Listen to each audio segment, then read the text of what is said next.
ముందుగా మా అందరికీ ఇష్టమైన మా డైరెక్టర్ కృష్ణారెడ్డి గారికి మనస్ఫూర్తిగా హ్యాపీ బర్త్డే సార్. మీరు ఇలాగే నవ్వుతూ మరెన్నో బర్త్డేలు జరుపుకోవాలని, మీకు ఆయుర ఆరోగ్యాలని అందించాలి. అలాగే మీ స్నేహం అచ్చిరెడ్డి గారు, మీరు బంధం కలకాలం ఇలాగే ఉండాలని భగవంతుడిని కోరుకుంటున్నాను. నా లైఫ్లో నేను చూసిన కొంతమంది పాజిటివ్ పర్సన్స్లో కృష్ణారెడ్డి గారు, అచ్చిరెడ్డి గారు ఒకరని నేను చెప్పగలను. అంత పాజిటివ్నెస్ ఫుల్గా నిండిన వ్యక్తులు వీళ్ళు. ఈ కాలంలో ఇంత పాజిటివ్ మనుషులను చూడాలంటే చాలా కష్టం. అండ్ నా అదృష్టం వాళ్ళతో 3 సినిమాలని వర్క్ చేయడం జరిగింది. ఎస్వి కృష్ణారెడ్డి గారు తీసిన సినిమాలు మీరు చూస్తేనే అర్థమవుతుంది అసలు ఒక్కొక్క స్టోరీ ఎంత వెరైటీగా ఉంటుంది. ఆ స్టోరీని ప్రజలు ఎలా రిసీవ్ చేసుకొని సెన్సేషనల్ హిట్స్ ఇచ్చారు. అందులో నేను చేసిన సినిమా కూడా ఒకటి ఉంది, శుభలగ్నం. ఒక భార్య భర్తను అమ్మేయటం అనేది నిజంగా ఎవరు ఎక్స్పెక్ట్ చేయరు అలాంటి స్టోరీ. సో అలాంటి ఒక సినిమాని కన్విన్సింగ్ గా తీయటమే కాకుండా అది ఎంత పెద్ద హిట్ అయిందో మీ అందరు కూడా చూశారు. జగపతి బాబు గారి లైఫ్ లో ఫస్ట్ సూపర్ హిట్ ఆ మూవీ. మొన్ననే మేము డ్రామా జూనియర్స్ లో నేను, ఆమని, జగపతి బాబు గారు మళ్ళీ ఆ సినిమాని ఒక చిన్న స్కిట్ లాగా చేశాం. అది కూడా ఎంత సక్సెస్ అయిందో మీ అందరు కూడా చూశారు. సో ఆయన తీసిన సినిమా పేరు చెప్పగానే ఎవరికైనా ఆ సినిమాలో సీన్స్, సాంగ్స్ గిర్రం తిరుగుతాయి. సో అంత బాగా ఉంటుంది ఆయన రాసే ఆ యొక్క సన్నివేశం కానీ, దాంట్లో ఉన్న డైలాగ్స్ కానీ. మాకైతే ఎవ్రీడే ఎగ్జామ్ పెట్టేవారు. శుభలగ్నం షూటింగ్కి వచ్చినప్పుడు దాంట్లో నేను, ఆమని గారు గోరింటాకు పెట్టుకొని ఉంటాం. సో కుంకుమ బొట్టు పెట్టాలి. ఫస్ట్ ఆమెను వెళ్ళి అడిగితే నా చేతులకి గోరింటాకు ఉంది, నేను ఎలా పెడతానో వెళ్ళి అమ్మాయితో పెట్టించుకోమని నన్ను చూపిస్తుంది. నా దగ్గరకు వస్తే నాకు గోరింటాకు ఉంటుంది. సార్ అన్నారు, నా స్టైల్లో మీ ఇద్దరు చేత్తో పెట్టకుండా కుంకుమ బొట్టు పెట్టాలి, ఎలా పెడతారో ఒకసారి చెప్పండి అంటే జుట్టు చించుకున్నాం, పీక్కున్నాం, కానీ మాకు ఐడియానే రాలేదు. లాస్ట్కి ఎంత కూల్గా అలా సోఫాలో జగపతి బాబు గారు కూర్చొని ఉంటే నేను పైనుంచి వచ్చి తల నుదురు ఆనించి కుంకుమ పెడతా. అంటే ఎవరి ఊహకి అందని సీన్ని అంత డీసెంట్గా, అంత సూపర్గా తీయటం అనేది సార్తోనే మనం చూడగలం. ఎందుకంటే ఆ ఒక్క సీన్ చెప్తేనే మీకు అర్థమైపోయి ఉంటుంది. అసలు ఆ యూనిట్లో ఎవరికి కూడా ఐడియా రాలేదు. అంత ఇట్లా వస్తే ముక్కు తగులుతుంది, మూతి తగులుతుంది, ఎట్లా పెట్టాలి, ఇలా అలా అలా అని ఆలోచించాను తప్ప ఇలా కూర్చొని వెనక నుంచి వచ్చి బొట్టు పెట్టచ్చు అనేది ఆ సీన్ చూసినప్పుడు ఎంత సెంటిమెంట్గా హృదయానికి హత్తుకుపోతుందో ఒకసారి మళ్ళీ మీరు గుర్తు చేసుకోవచ్చు. అలా అనేక సీన్స్ ఆ శుభలగ్నంలో మా ఇద్దరి మధ్యలో. అసలు నేను సాఫ్ట్గా చేయటం ఫస్ట్ టైము, తినైతే అసలు దున్నేసింది. తిన క్యారెక్టర్ చూసినప్పుడు నిజంగా కొంచెం జలసి వేసింది నాకు. అద్భుతంగా చేసింది, ఇంకెవరు చేయలేరు, ఆమెని తప్ప ఆ క్యారెక్టర్ వేరే ఎవ్వరు చేయలేరు. అసలు అంత బాగా చేసింది. గడుసు పెళ్ళామంటారు కదా, ఆ డైలాగ్ డెలివరీ కానీ అవన్నీ కూడా భలే పట్టారు అసలు. అండ్ మొన్న మళ్ళీ మాకు చేసినప్పుడు ఇన్ని సంవత్సరాలు అయింది ఆ సినిమా చేసి అనేది గుర్తురాలే, ఏదో మొన్ననే చేసినట్టు అనిపించింది సినిమా మళ్ళీ చేస్తుంటే. అలాంటి ఒక అద్భుతమైన సినిమా. అండ్ ఆహ్వానం నాకు బాగా నచ్చిన సినిమా, నేను బాగా కనెక్ట్ అయిన సినిమా.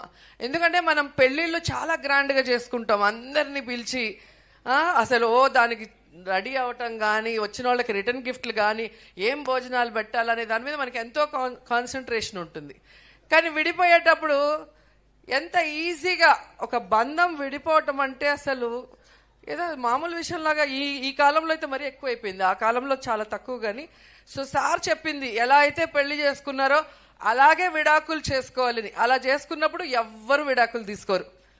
ఆ తంతు కనుక జరిగితే పెళ్లి తంతు, దాన్ని రివర్స్లో మళ్ళీ అందరినీ పిలిచి మళ్ళీ అందరికి భోజనాలు పెట్టి మళ్ళీ తాళి ఇప్పించేది కనుక పెడితే నాకు తెలిసి ప్రతి ఒక్కరు సెంటిమెంట్గా ఫీల్ అయ్యి ఆ బంధం ఎప్పటికీ విడిపోదు, కలకాలం కలిసిమెలిసి ఉంటారు భార్యాభర్తలు. సో అలాంటి ఒక అద్భుతమైన మెసేజ్ ఇచ్చిన సినిమా సార్ తీశారు. నాకు అది ఇప్పటికీ చాలా ఇష్టం. ఎందుకంటే మనం ఒకసారి పెళ్లి చేసుకునే ముందు ఆలోచించుకోవాలి, మనం ఉండగలుగుతామా లేదా, అడ్జస్ట్ అవుతామా లేదా అనేది. చేసుకున్న తర్వాత జస్ట్ లైక్ దట్ ఈ మధ్య కాలంలో ఫ్యాషన్ అయిపోయింది 1 month 2 monthsకే. అలాంటి వాళ్ళకి ఈ సినిమా మళ్ళీ రిలీజ్ చేసి ఒక మెసేజ్ ఇవ్వాలని మళ్ళీ కోరుకుంటున్నాను. అలాగే యమలీల అద్భుతమైన సినిమా. ఆలీ గారిని మనం కామెడీ ఆర్టిస్ట్గా చూసాం.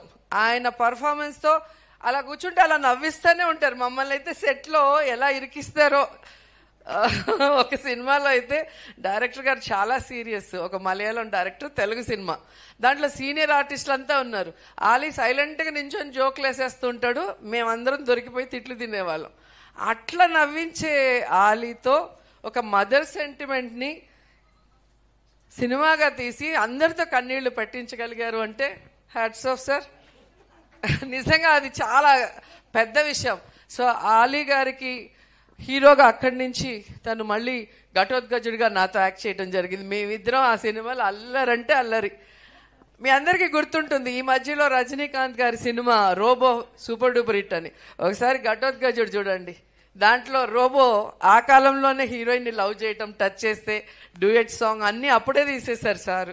సో అలా వెరైటీ స్టోరీస్తో సెన్సేషనల్ హిట్స్ ఇచ్చారు. ఎందుకంటే నేను యాక్ట్ చేయాల, నేను యాక్ట్ చేసిందే చెప్పగలను. మీరు అన్నవర్ తర్వాత మీరు చూస్తే ఇండస్ట్రీలో మనం చూసాం, అందరూ ఏదో ఒక రంగంలో సక్సెస్ అవుతారు. కానీ కృష్ణారెడ్డి గారు మాత్రం డైరెక్టర్గా, రైటర్గా, ప్రొడ్యూసర్గా, హీరోగా ఇలా మల్టీ టాలెంటెడ్ అన్నిట్లో కూడా సక్సెస్ అయిన వ్యక్తుల్లో ఆయన కూడా ఒకరు. ఆయన పేరు ఎస్వి కృష్ణారెడ్డి అంటే సత్య వెంకట కృష్ణారెడ్డి గారు ఫుల్ నేమ్. కానీ నేను అనుకుంటాను ఎస్ అంటే సెంటిమెంట్, వి అంటే వినోదం. సో సెంటిమెంట్ని వినోదంని కలగలిపి ఆయన తీసిన సినిమాలతో ఆయన ఇంటి పేరుగా పెట్టుకున్నారు ఎస్వి కృష్ణారెడ్డి గారు. అండ్ ఇండస్ట్రీలో ఆయన సినిమాల సక్సెస్ చూసి ఎస్ అంటే సక్సెస్, వి అంటే వర్సటైల్ అని కూడా చాలా మంది అనుకున్నారు. అన్ని సూపర్ హిట్స్ రాజేంద్ర ప్రసాద్ గారితో కానీ మాతో కానీ ఇక్కడున్న అందరూ, ఆమని, ఇంద్రజ, లయ, రవలి చాలా మంది కనిపిస్తున్నారు. చాలా ఇయర్స్ తర్వాత ఇంతమంది కలిసి కృష్ణారెడ్డి గారి పుట్టినరోజు జరుపుకుంటున్నామంటే ఆయన వ్యక్తిత్వం ఎంత గొప్పదో మీరందరూ కూడా తెలుసుకోవాలి. ఆయనతో పరిచయం ఉన్న వాళ్ళైనా, ఆయనతో వర్క్ చేసిన వాళ్ళైనా ఆయన్ని ఎప్పటికీ లైఫ్లో మర్చిపోలేరు. ఆయన అచ్చిరెడ్డి గారు అంత ప్రేమ అభిమానాన్ని పంచిపెడతారు. సొంత కుటుంబ సభ్యుల్లాగా మనం చూసుకుంటారు. కాబట్టే ఈరోజు ఇంత బిజీ షెడ్యూల్లో కూడా ఇంతమంది ఆర్టిస్టులు, ఇంతమంది హీరో హీరోయిన్లు, ఇంతమంది టెక్నీషియన్లు ఇక్కడికి వచ్చి సార్కి విష్ చేయాలి అని విష్ చేస్తున్నారు. ఆ విషయం అందరూ కూడా మరొకసారి గుర్తు చేసుకోవాలి. అండ్ నేను మనస్ఫూర్తిగా కోరుకుంటున్నాను, కృష్ణారెడ్డి గారు మళ్ళీ సినిమాలు తీయాలి, క్లీన్ సినిమాలు. ఆయన పేరు ఫ్యామిలీతో కలిసి చూసే సినిమాల కోసం ప్రేక్షకులు ఎదురు చూస్తున్నారు. సో మళ్ళీ వినోదాన్ని, సెంటిమెంట్ని కలగలిపి అద్భుతమైన సినిమాల్ని మనకు అందించాలని కోరుకుంటూ, ఇలాగే హ్యాపీగా ఆరోగ్యంగా ఉంటూ మమ్మల్ని మళ్ళీ సినిమాల్లో పెట్టి సినిమా తీయండి. హీరోయిన్గా అడగట్లేదు, మంచి క్యారెక్టర్స్ ఇస్తే చాలు, మేము కూడా అదే అన్నాను. సో మళ్ళీ మీ సినిమాలో చేస్తే అది అదృష్టంగా భావిస్తాం. ఎందుకంటే మీరు తీసిన ప్రతి సినిమా ఒక చరిత్ర, ఎప్పటికీ ప్రేక్షకులకు మర్చిపోలేరు. కాబట్టి వన్స్ అగైన్ అచ్చిరెడ్డి గారు సినిమాలు మళ్ళీ తీయాలి, మా డైరెక్టర్ గారితో సక్సెస్ చేయడానికి ప్రేక్షకులు రెడీగా ఉన్నారు. Wish you many more happy returns of the day sir. మీ స్నేహం ఇలాగే 10 కాలాల పాటు గట్టిగా ఉండాలి. Thank you sir. Thank you.